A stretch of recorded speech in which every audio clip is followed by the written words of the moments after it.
इसी रामचरितमानस में हमें 5 कारण मिलते हैं भगवान के अवतार के, लेकिन पांचों में एक कारण तो महत्वपूर्ण है।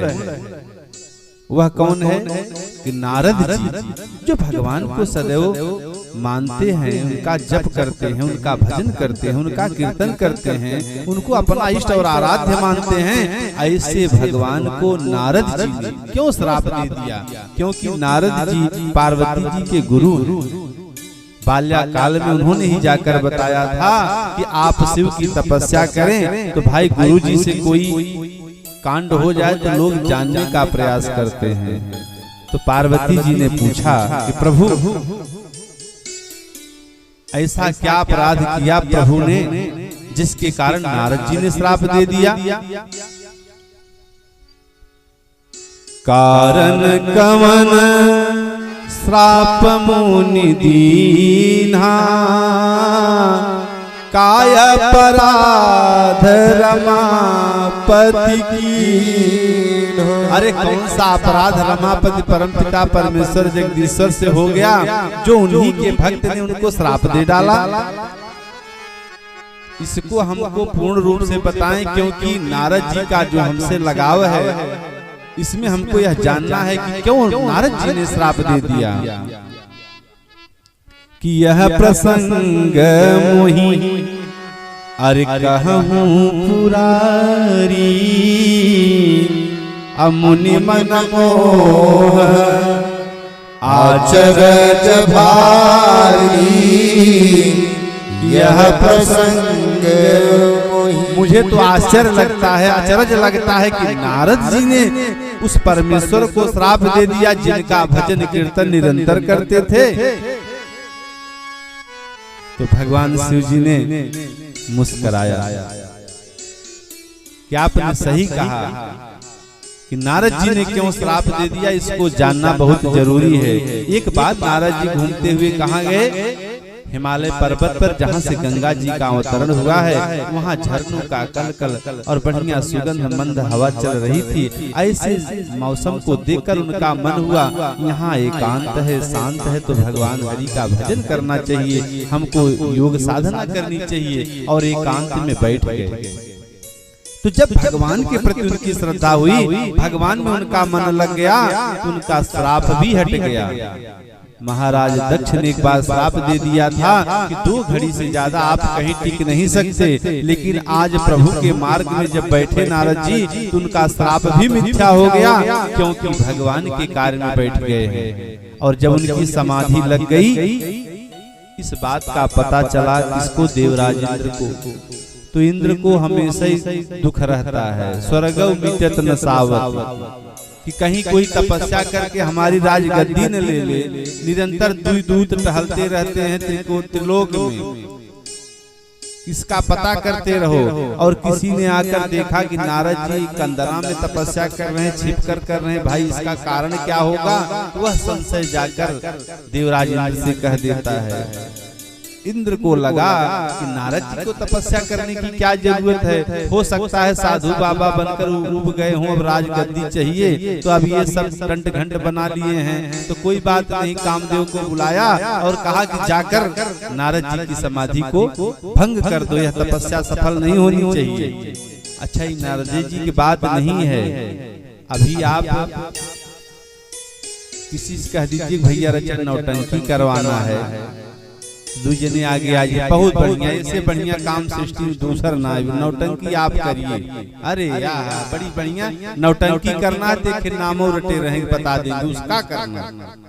और वहाँ किसी से चर्चा कर दीजिए कि राम कथा करना है, राम कथा काहे करेंगे, कृष्ण कथा में बहुत नौटंकी है। अच्छा, राम कथा चालू भी हो गई तो लोग रुष्ट रहेंगे, हमको निमंत्रण आया लेकिन सामने से भी किसी ने कहा नहीं है।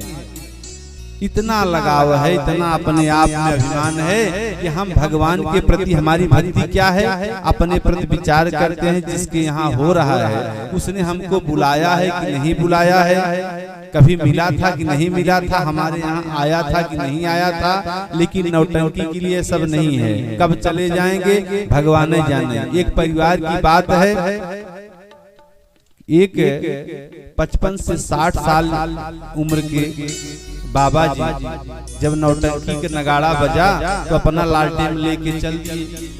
नौटंकी देखे इधर घर में सब हल्ला हो गया कि आरतिया में कहाँ गायब हो गए, खा पी कर तो सोए थे। अब पूरे रात पुत्र परिवार सब ढूंढ रहा है। सुबह हो गई, ढूंढते ढूंढते कहीं कौन सी यार तो नहीं खा गया। तो जब सुबह 5 बजा तब लालटेन लेके लौटे थे। सबने पूछा कहाँ गए थे, तो बोले नौटंकी देखने। तो उनकी पत्नी महोदया ने कहा कि भगवानों आपका कल्याण करें। बगल में भागवत कथा हो रही है, 7 दिन हुआ कभी नहीं गए, और नौटंकी देखने के लिए रात में 11 बजे लालटेन लेकर 1 किलोमीटर दूर। गजब की श्रद्धा है भाई। ऐसे लोगों को तो बैकुंठ ही होना चाहिए। सबका अपना अपना मत है, अपनी अपने विचारधाराएं हैं। इसी तरीके से बात विषयांतर न हो। नारद जी की तपस्या को भंग करने के लिए देवराज इंद्र ने कामदेव को भेज दिया, लेकिन काम कला कछ मुनि न व्यापी। उनकी समाधि लग गई थी भगवान के प्रति। हृदय में जब भगवान विद्यमान हैं तो संसार की माया मोह नहीं अच्छी लगती। ये बंधु कामदेव थक गया सारे प्रयासों को करके, और जब लज्जित हो गया तो जाकर चरणों में गिर पड़ा कि महात्मा जी क्षमा कर दीजिए। जब नारद जी का ध्यान टूटा तो पूछा बात क्या है। उसने सारी कथा बताई कि आपका ध्यान नहीं टूटा, हम आज आपके सामने नतमस्तक हैं। हम दीनहीन अकिंचन असमर्थ व्यक्ति को क्षमा कर दीजिए। मैं कामदेव आपसे लज्जित हूँ।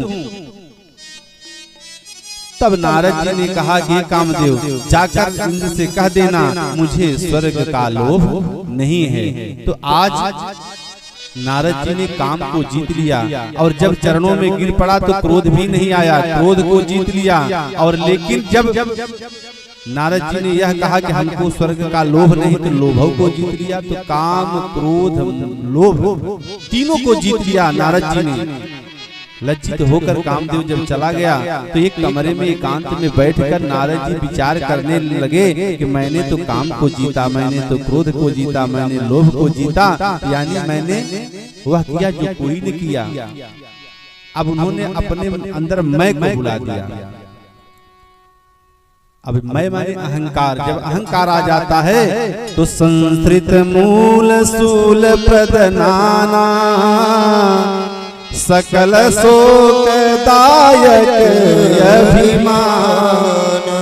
सभी दुखों का जड़ केवल अभिमान है, चाहे वह नर हो चाहे नारी हो। अगर जीवन में अहंकार आ गया, अभिमान आ गया, तो समझ लीजिए कि हमारा दुख हमारे सामने खड़ा है, थोड़ी ही दिन में आने वाला है। अच्छा, ये अभिमान एक ऐसा है, संसार में सबको होता है, बड़े बड़े ज्ञानी को, महात्मा को, विद्वान को, बीमार को भी, सबको। किसी किसी को अपने बीमारी का अहंकार रहता है कि हम आज से नहीं बहुत दिन से बीमार हैं, इसी का प्रवचन चलता है। उनका अहंकार जब छोटा अंकुर हुआ तो कहाँ गए भगवान शिव जी के पास, यह बताने के लिए कि मैंने तो काम जीता, मैंने तो क्रोध जीता, और मैंने लोभ को भी जीत लिया। जाकर शिव जी से जब कहा तो भगवान शिव समझ गए कि इनके अंदर अहंकार है। उन्होंने कहा कि हे महात्मा जी, आप तो दिव्य हैं, ज्ञानी हैं, त्रिलोक में भ्रमण करने वाले हैं। आपकी तो वह गति है जिसकी कोई गति नहीं है, आप कहीं भी आ जा सकते हैं और भगवान के परम भक्त हैं। भला यह मूर्ख मदन कामदेव आपका क्या बिगाड़ सकता है। लेकिन शिव जी ने एक बात कही कि यह बात आप जाकर नारायण से मत कहना। तब नारद जी ने सोचा कि तुम तो बताए ठीक है, लेकिन ये क्यों बता रहे हो कि मैं उनसे ना कहूं।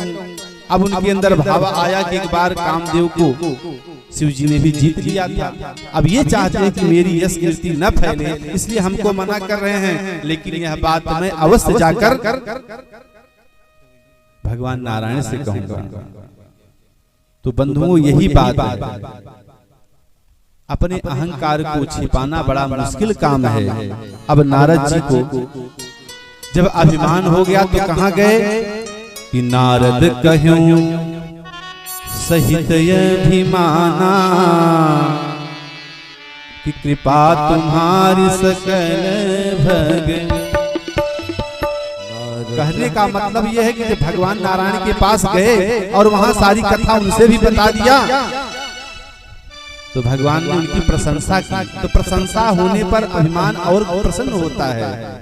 लेकिन नारद जी ने भगवान को साधुवाद दिया, धन्यवाद दिया, लेकिन भगवान की कृपा कहकर अब सहित अभिमान लेकर जब उनको धन्यवाद दिया तो भगवान समझ गए कि इनके अंदर अहंकार है। उस अहंकार को दूर करने के लिए वही परमेश्वर, वही जगदीश्वर अपने माया रूपी को यह आदेश देते हैं कि हे माया, नारद जी को अपने उस काम को, क्रोध को, लोभ को जीतने का जो अहंकार है उसको दूर करने के लिए आपको उपाय करना होगा। तो माया ने क्या किया, एक बड़ा ही सुंदर नगर का विस्तार कर दिया। उस नगर के राजा थे महाराज शीलनिधि। उनकी एक पुत्री थी विश्वमोहिनी। अब उन्हीं का स्वयंवर था, उसी में चहल पहल हो रहा था। अब जब नारद जी जा रहे थे तो देखा, करे हम कई बार आए गए लेकिन चिताओं वाला गांव तो हमने नहीं देखा, ये हमसे कहां से वंचित रह गया।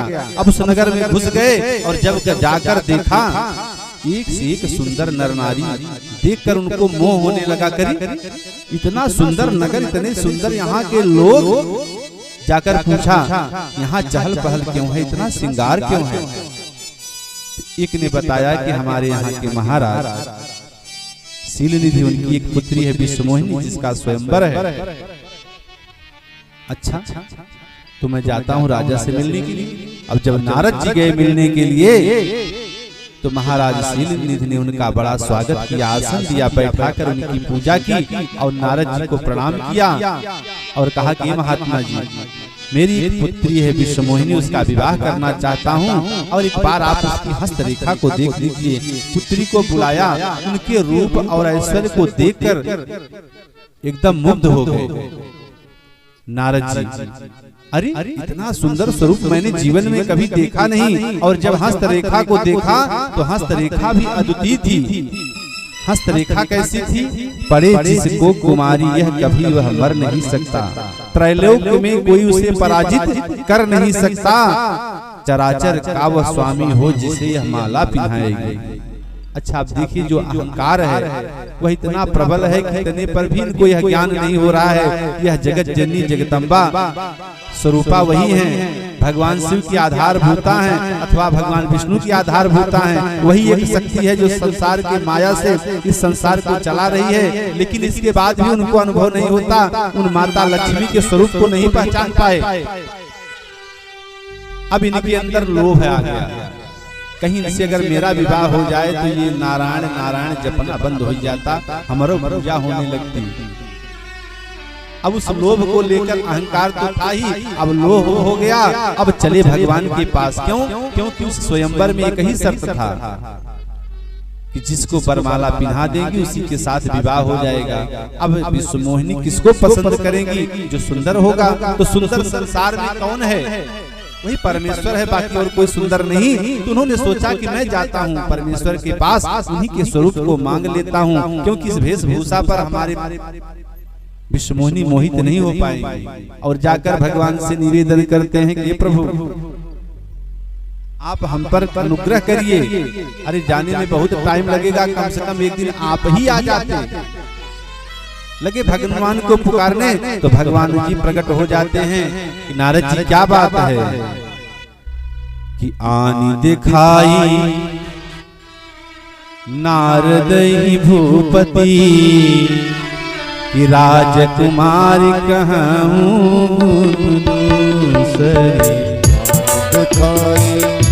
नारद ही भूपति। प्रेम से बोलिए सियावर रामचंद्र की। ऐसे जब हस्तरेखा को देखा था तभी से उनके मन में लोभ का भाव जगा था। अब उसी का वर्णन भगवान से कर रहे हैं कि प्रभु आप मेरे हित का काम करें। क्यों? कि मैं भी चाहता हूं कि मेरा विवाह हो जाए, मैं सुखी हो जाना चाहता हूं। तो भगवान ने पूछा विवाह कहाँ होगा? उन्होंने उस राज्य का वर्णन किया और एक निवेदन किया। क्या? कि मोरे हित हरि समन ही को। कौन है मेरा हितु? केवल एक है तो भगवान है, वही मेरा कल्याण कर सकते हैं। तो हे परमेश्वर आप मेरा कल्याण करें, मुझे अपना स्वरूप दे दें और मेरा भी घर परिवार बस जाए। अब भगवान मुस्कुराए, हे नारद जी अब तुम्हारा अभिमान कहाँ गया? मन में भाव भगवान के जगह कि कोई बात नहीं, अगर आप मेरा स्वरूप चाहते हो। तो भगवान ने क्या दिया? मरकट का स्वरूप दिया। क्यों? क्योंकि नारद जी ने कही बात कहा, यह विधि हो ही नाथ हित मोरा। हे प्रभु, जैसे मेरा हित हो, जैसे मेरा कल्याण हो वही कर दीजिए। तो भगवान ने मुस्कुराकर वही मरकट का स्वरूप दे दिया। और जब बंदर का स्वरूप पा गए तो उनको तो यही अभिमान था कि हमारा स्वरूप भगवान का है, नारायण का है। अब विश्वमोहिनी अगर किसी को वरमाला पहनाएगी तो मैं हूँ, अब कहीं आने जाने की बात नहीं। भगवान शिव ने 2 अपना उनके पीछे लगा दिया, भैया की रखवाली करिए, इस समय इनका दिमाग ठीक नहीं चल रहा है, कोई दुर्गुण हो तो पकड़ लीजिएगा इनका, हाथ पैर कम से कम ठीक तो रहेंगे। अब सन्निपात हो गया है उनको। क्यों? कि मोह सकल व्याधिन कर मूला, तिन्हते पुनि उपजहि बहुसूला। मोह ही है जो समस्त दुखों का जड़ है। और आज नारद जी को मोह और लोभ अहंकार सब कुछ हो गया है। और ऐसे में जब नारद जी जाते हैं स्वयंवर में तो उनके बगल में बैठे थे 2 रुद्रगण। भगवान शिव कहते हैं कि पार्वती पता है, वही हमारे दोनों गण बार बार उनका उपहास भी किया करते थे। लेकिन जो राजा अपने सिंहासन पर सिंहासनासीन हुए तो नारद जी को वही कहकर प्रणाम किया। इसके बाद भी नारद जी को यह समझ में नहीं आता कि मेरा स्वरूप क्या है। कहने का तात्पर्य यह है कि वहाँ देखने वाले सब उनको नारद ही समझ रहे हैं। और भगवान की ऐसी माया है कि नारद जी स्वयं अपने को नहीं समझ पा रहे हैं। कि मरकट बदन भयंकर देहि, मरकट बदन भयंकर देहि, मरकट बदन भयंकर देहि, मरकट बदन भयंकर देहि, मरकट बदन भयंकर देहि, मरकट बदन भयंकर देहि, देखत हृदय क्रोध भातेहि, देखत हृदय क्रोध भातेहि। प्रेम से बोलिए सियावर रामचंद्र की जय हो। भगवान जी स्वयंवर में आए और विश्वमोहिनी को लेकर चले गए। और जब पता चला कि भगवान विश्वमोहिनी को लेकर चले गए तो उन्होंने सोचा कि अन्याय उन्होंने क्यों किया। और तब तक दोनों रुद्रगण उनका उपहास करते थे। किसी ने उनके स्वरूप का ज्ञान बताया कि जो आपका स्वरूप है बड़ा विकट है, भयंकर है, देखने लायक नहीं है। और जब जाकर जल में अपनी परछाई को देखा नारद जी, इतना क्रोध हुआ कि पूछो मत। पहले तो उन्होंने उन दोनों गणों को श्राप दे दिया। क्या श्राप दिया? कि हो निशाचर जाई तुम कपटी पापी दो, हंस्यो हम ही सोने हूँ फल, बहुरी हंस्यो दो। मूर्ख, हमारी हंसी करता है, उपहास करता है। नारद जी ने डांट कर दोनों को श्राप दे दिया। किसको? जो शिव जी के दोनों गण थे। अब बेचारे क्या करें? हम तो स्वरूप का बोध करा रहे थे और सारा पहाड़ हम ही पर टूट पड़ा। अब नारद जी भगे जा रहे हैं कहाँ? भगवान विष्णु जी से मिलने के लिए कि प्रभु आपने मेरे साथ नहीं अच्छा नहीं किया। और जल्दी जल्दी जा रहे थे, तब तक देखा कि भगवान जी अपनी प्रिया को लेकर वही विश्वमोहिनी को चले जा रहे थे। जो ही देखा तो कहा गो हो, सदा कपट व्यवहार, सदा आपने छल किया है। इस तरीके से उन्होंने इतना क्रोध कर लिया कि भगवान को श्राप दिया कि नार विरह दुख दिया मुझे, अब नार विरह दुख पाओ। मैं तुम्हें श्राप देता हूँ प्रभु, आपने मेरे साथ अच्छा नहीं किया। अब भगवान मुस्कुराए कि अरे राम राम राम, काम को जीतने वाला, क्रोध को जीतने वाला, लोभ को जीतने वाला, इतना क्रोधातुर हो गए हैं। अब आपका संयम कहाँ गया? अब काम भी आ गया शरीर में, क्रोध भी आ गया और लोभ तो इतना है कि भगवान ने जाने। तो जो ही भगवान ने अपनी उस विश्वमोहिनी को उनकी माया से दूर किया, त्यों लक्ष्मी स्वरूपा खड़ी हो गई। प्रेम से बोले लक्ष्मी नारायण भगवान की जय हो। और जो नारद जी ने पीछे देखा तो वह नगर भी अदृश्य हो गया। अब नारद जी को लगा हो मेरा इतना बड़ा अपयश मैं क्या करूंगा, प्रभु को मैंने श्राप दे दिया। अब भगवान के चरण में गिर पड़ते हैं कि प्रभु मुझे क्षमा कर दीजिए, आपने मेरे साथ ऐसा क्यों किया। तो भगवान ने एक ही बात कही, ये नारद जी, संत को अभिमान शोभा नहीं देता, आपने अभिमान हो गया था, इसी अभिमान को दूर करने के लिए यह सब मेरी माया थी। तो नारद जी ने निवेदन किया कि प्रभु इस पाप से मैं कैसे मुक्त हो पाऊंगा, मैंने अपने आराध्य उस परमेश्वर को श्राप दे दिया, मुझे क्षमा करें, इस अपराध को मिटने का कोई तो मार्ग दे दीजिए।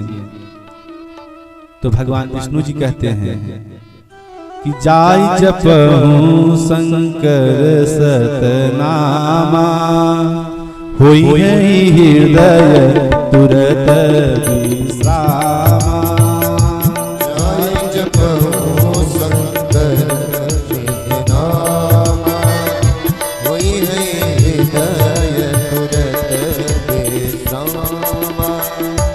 जाय जपहु शंकर सतनामा, जाय जपहु शंकर सतनामा, कि होई हृदय तुरत विश्रामा।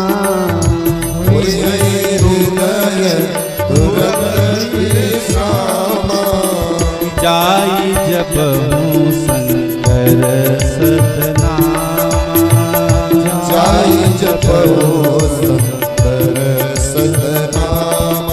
प्रेम से बोलिए शंकर भगवान की हो। वही परमपिता परमेश्वर जगदीश्वर ईश्वर भगवान नारायण ने नारद जी को एक सलाह दिया, क्या आप जाकर भगवान के नाम का जप करो, किसका, शिव जी का, आपके अंदर विश्राम होगा, समस्त आपका कल्याण हो जाएगा और प्रायश्चित भी हो जाएगा। तो नारद जी क्या किए, अब चल दिए भगवान के इस दर्शनों के लिए। 12 ज्योतिर्लिंग का उन्होंने दर्शन किया, यह शिव पुराण की कथा है। और जब बाबा विश्वनाथ में गए तो उनको पुनः संशय हो गया। इसी वाराणसी की धरती पर आकर उनको जब संशय हुआ तो कहाँ गए, बाबा ब्रह्मा के पास, और उन्होंने जाकर निवेदन किया कि प्रभु इनकी महिमा हमको बताइए। तो बाबा ब्रह्मा ने विश्वनाथ की सारी महिमा शिव पुराण में कह डाली। इसी तरीके से नारद जी का कल्याण हुआ और नारद जी के श्राप से ही आज वही परमपिता परमेश्वर जगदीश्वर ईश्वर मानव के रूप में महाराज दशरथ के यहाँ पुत्र के रूप में आए।